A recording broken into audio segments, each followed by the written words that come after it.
Welcome to Growing Up B2B. I'm Delia, and I'm the second generation president of Delia Associates. We are the place where B2B brands go to grow. Hello, and welcome to another episode of Growing Up B2B. I'm your host, Delia, and I'm the second generation of Delia Associates. We're a business branding and marketing firm, the place where B2B brands go to grow. Today, we have a very special guest who brings a wealth of experience in both technology and the dynamics of a B2B family business. I'm with Ivan Gekht, and he's the founder and CEO of Gehtsoft USA, a company known for delivering cutting-edge software solutions tailored to businesses that need robust, scalable technology. In today's conversation, we're going to dive into the unique challenges and advantages of a family B2B company, the lessons Ivan has learned along the way, and how technology is shaping the future of business. Ivan, welcome to the show. Thank you. Great to have you. Okay, first of all, I did read that Gehtsoft just crested a milestone year. You just passed your 25 years. So congratulations to hitting the 25 mark. Appreciate it. It's been quite a journey. I bet it has. I bet it has. So now take me back to the beginning. How did Gehtsoft begin? Take me back to the early days.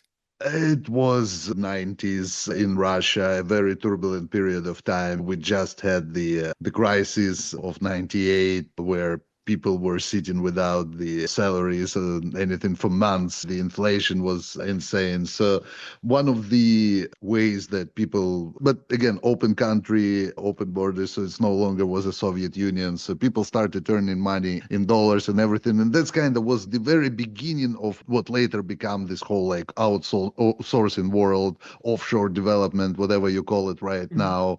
It was just beginning that. The part of that, my family members, my father, my brother, they just started to do some work for various clients abroad and started earning some money.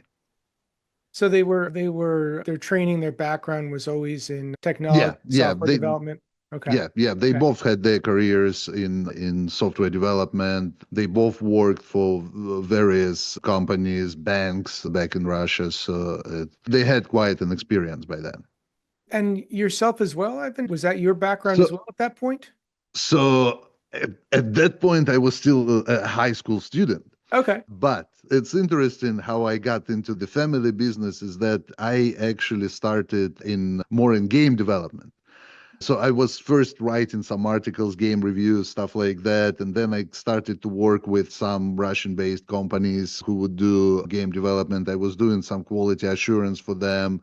And on the very first project that Gehtsoft, it wasn't even called Gehtsoft, that I was doing, they offered me to do some QA for them. They paid me, I think, $1 per defect found, which was a very large amount of money for me then. And that's got me into business. And then, so at that point, it was you, your brother Nick, and your father were the ones involved? And then there was a couple of people who they knew who were working as well on the first projects. Okay. And then it started to grow slowly. And were there any other family members involved at that time or at any other time? Not for quite a while. We now have a third generation member joining the team recently. So congratulations on that. That's exciting. So tell me, what was it like in the early years working alongside both your brother and your dad? Because you're family members and now you're in business together and it starts taking off.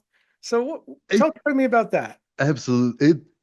It was frustrating, to say the least. And I think it's something that I didn't appreciate enough at the time, and I do understand very well now. Is the concept is that you got Gekht as your last name, right? So whatever goes for everyone else, you have to be 3 times better at least, just to be treated the same as everybody else.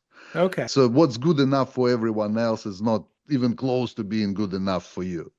And so, I was passed on promotions. When I was 18, 19, I really thought that I was treated extremely unfairly, and I wasn't.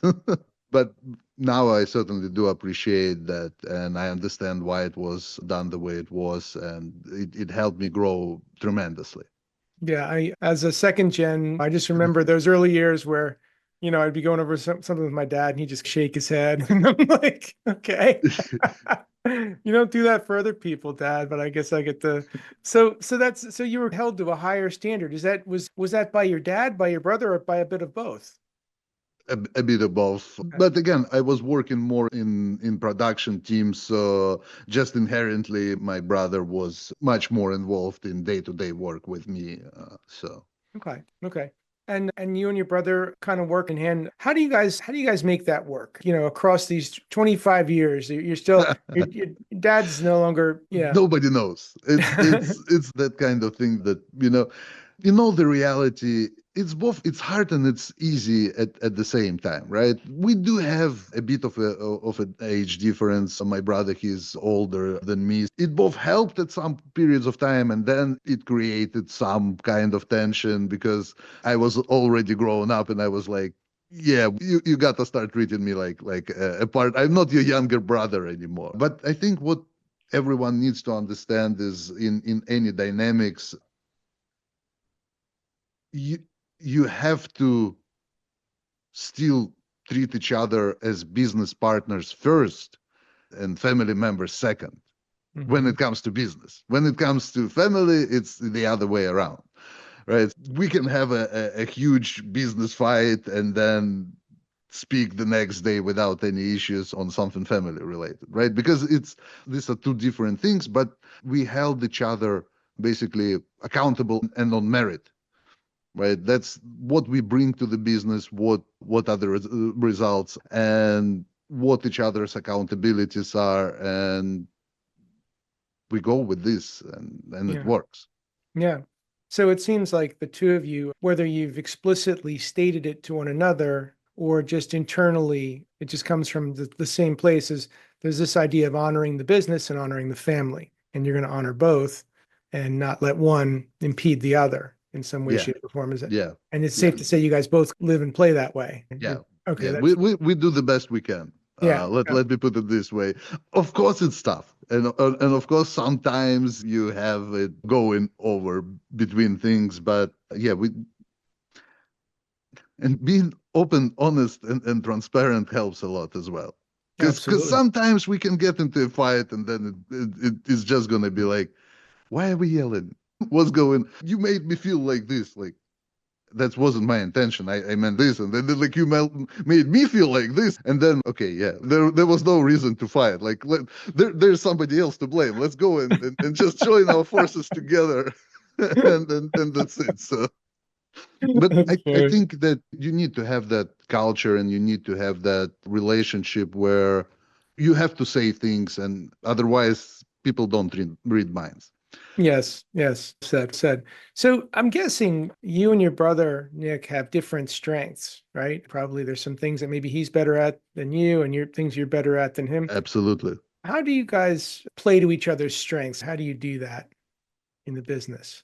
We just learn to trust each other and we learn to build trust, right? I love the definition is that the trust is like being sure that the other party is acting in your best interest, right? So being open, being transparent, being very explicit on like why you think, for example, we need to do something, what's it's based on, what supports that decision. So I would say that when, for example, one of us bring in a new initiative, it sometimes looks very much like going for a round of investment and doing the investment presentation. It's well thought through. It's supported by Okay. numbers, etc. And this conversation helps to be sure that we working off what's best for the business, right?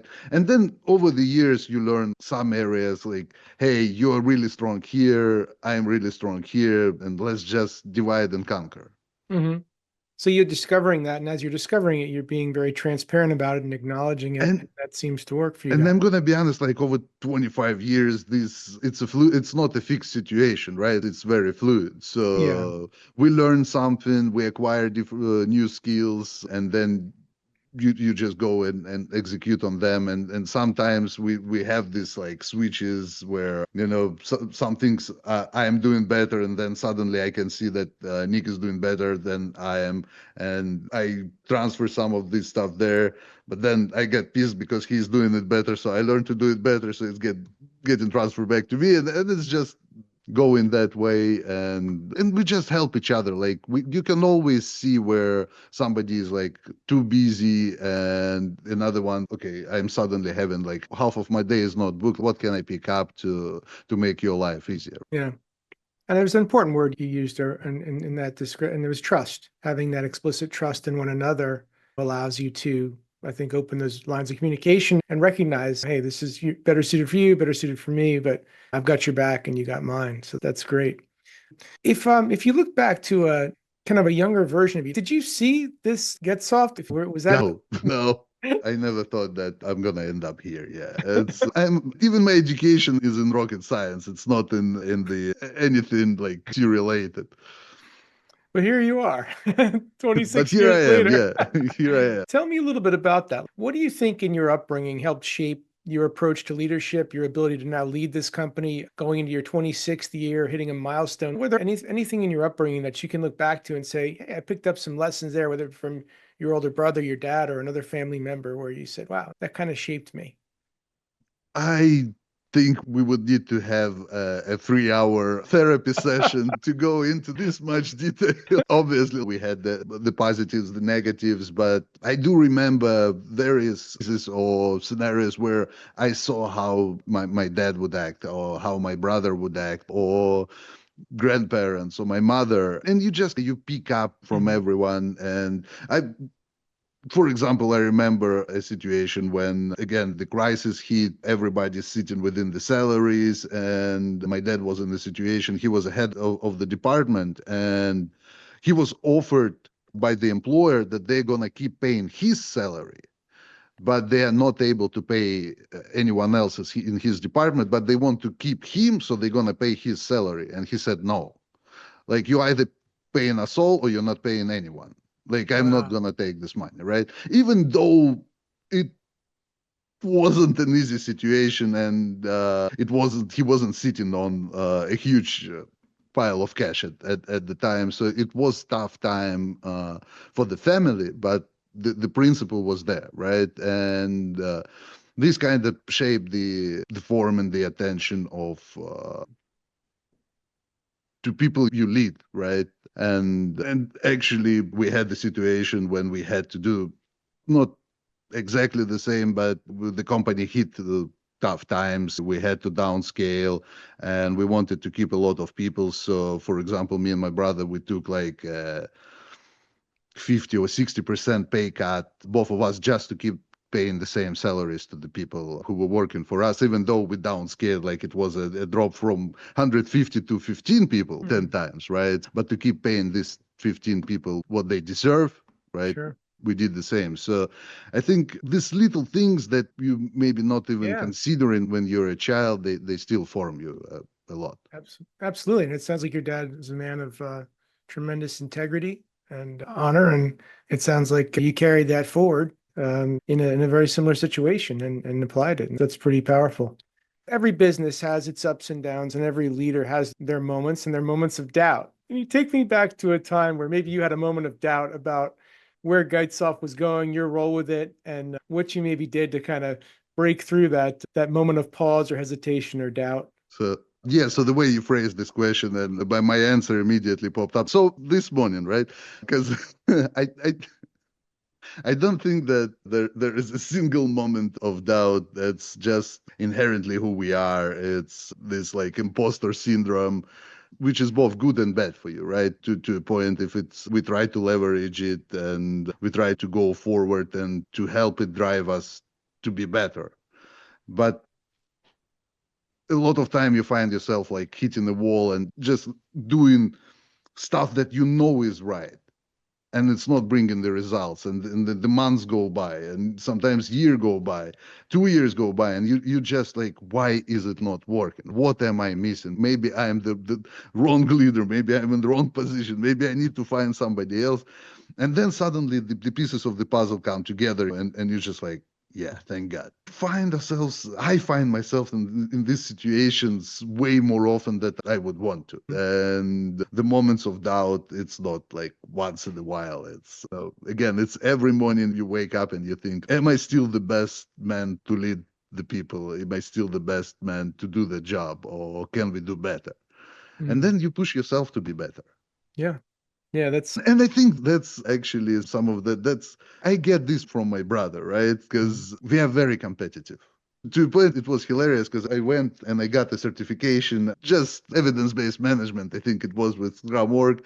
I just wanted to see what it's all about. We were talking about it. We started to use it, but I decided to validate, right? And I texted him like, okay, I got it. So yeah, this and this was interesting, etc.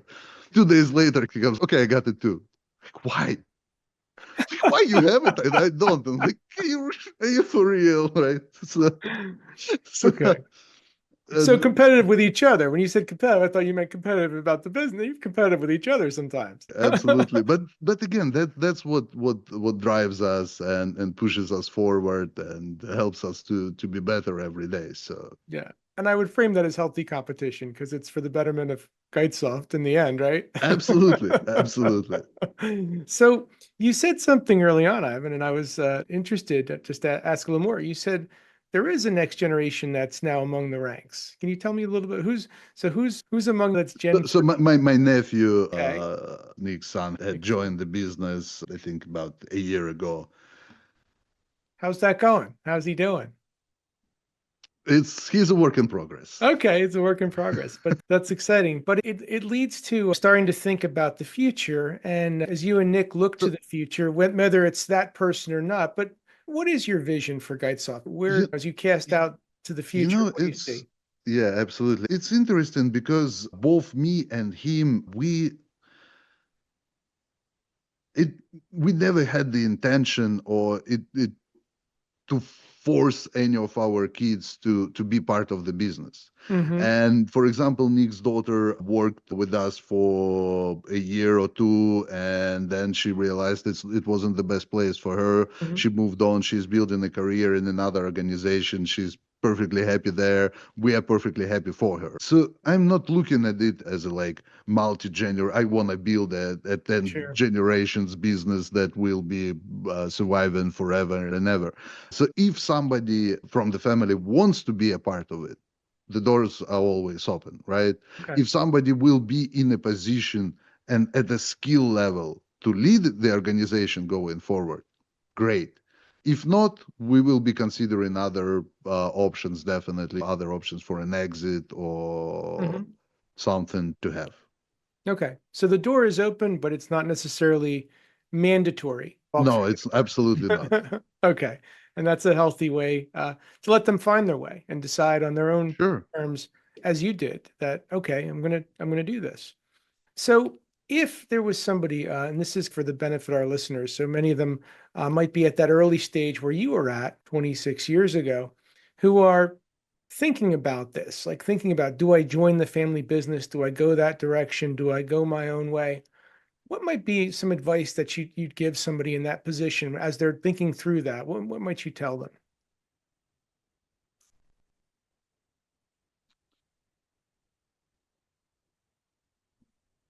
Think about it and then try it. Okay. And then decide. You framing this question like it's a decision you have to make at 18 and stick by it until you like 90, Yeah. right? It's not. Go find yourself a job, work the job, love it, don't love it, quit it, go find Mhm. another job, come work for the family business, quit it. I actually did once, right? So Okay. and then I came back. And that's a normal part of life, right? Okay. Because absolutely hate what family business is doing. Maybe it's not a good idea to go just for the money or just because it's easy.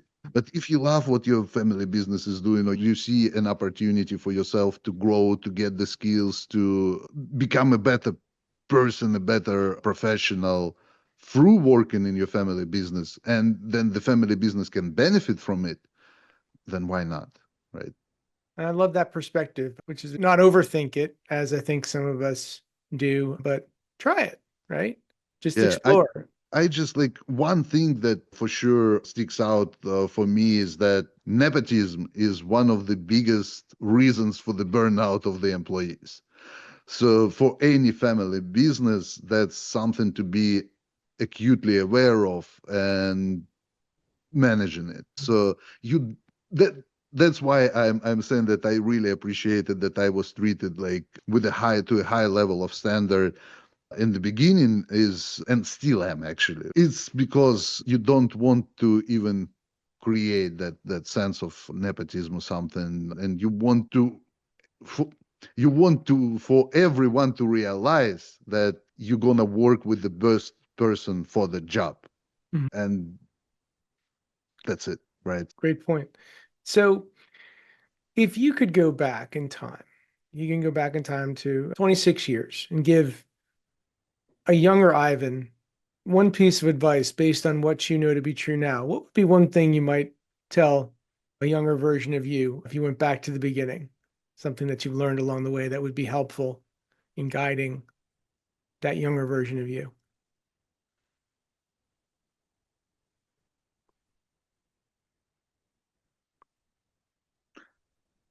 Enjoy the freaking ride. That's I I think love it. I love it. that's the best advice to that I could give myself, because when you're young and ambitious and everything, you are consistently disappointed with where you are and the stuff that you have to do. That 10 years later you just realize I'm still not where I want to be, but now 10 years have passed. Like, why was I upset this 10 years, or why was I unhappy 10 years? I did it to myself. Yeah. Just enjoy what you Very much. have, because there are pluses and minuses to every single point in your career, in your age, in your family life, in everything, right? Just enjoy the good things, right? Awesome. Awesome. Let's come to the here and now. Tell me about what's something you're excited about right now in either the Gehtsoft organization or going on in technology right now that you're actively looking at or actively involved with. I think what's exciting for the business is that year after year, we're becoming more and more intentional of treating Getsoft as a business. So we less and less reliant on us as a family to run things, right? We're Mhm. building an amazing team with amazing people who really stepping up and doing a lot of things that used to be just our responsibility. And that's just amazing to see how stuff happens that actually ends up being better than what you could have done yourself. Mhm. And that's always was my goal, Mark. I Yeah. want to work with people who can do things better than I can. And I can do a lot of things really well. It it was hard to find the right team, but now having it, it's an absolutely great experience. Awesome. Awesome. And just looking out in the world, there is a lot of stuff going on, right? And the complexity of the world is consistently increasing, right? We're getting access to more and more information. The feedback loops becoming shorter and shorter, right? We Everything is moving much faster now than it used to, and being an organization that was always focused on dealing with complexity is just helping us to thrive and help more people. Mhm. Awesome. Awesome. The company is definitely on the rise. Gehtsoft is, again, 25 years in your space. That might as well be 200, right? And because Yeah, absolutely. and doing some amazing work. So, if somebody listening wanted to get in touch with you, they had a question about technology or they were struggling with a software or custom solution implementation, what's the best way for them to learn more about Gehtsoft or get in touch with you? LinkedIn, I think this is the easiest way. Look me up, Ivan Gekht, Ivan Gekht. And yeah, our company Gehtsoft USA, there will be a link from my page to the company page, and just send us a message. Awesome. And we try to publish a lot of content, good content, educational content, casts. I'm talking about a lot of things, and I hope that people can find them useful and applicable in their work. And there are some concepts like theory of inventive problem solving that we talked with you about a couple of weeks ago. It's something that not a lot of people know about, but I think a lot of people can benefit from. Yeah. And before I forget to mention, you've got an event coming up that you're going to be participating in, I think, in the next. So we are sponsoring we are corporate sponsor for Agile Alliance. So we're always sponsoring the biggest event of the year. And this year, I think it's in Colorado in July, Agile 2025. So we're definitely going to be there. Awesome. Awesome. And you're going to be speaking, I believe, right? I don't know that yet. Okay. So okay. Yeah, but you'll be there. We made the submission, but they haven't announced the selections yet. So keeping the fingers crossed. Good luck with that. And I'm sure you'll have a great event. So thanks so much for being with us today. Again, I'm Ed Delia, your host of Growing Up B2B. I've been speaking with Ivan Gekht, the CEO of Gehtsoft USA. Ivan, thanks so much for joining us today. Absolutely. Thank you for having me over. All right.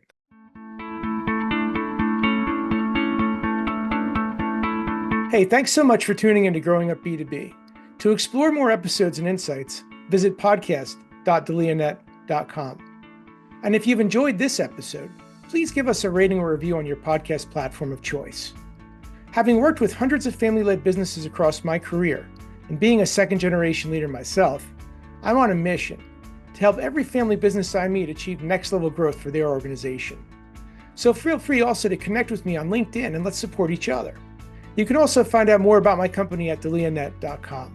Again, I'm your host, Ed Delia, and thanks so much for joining us today. Take care.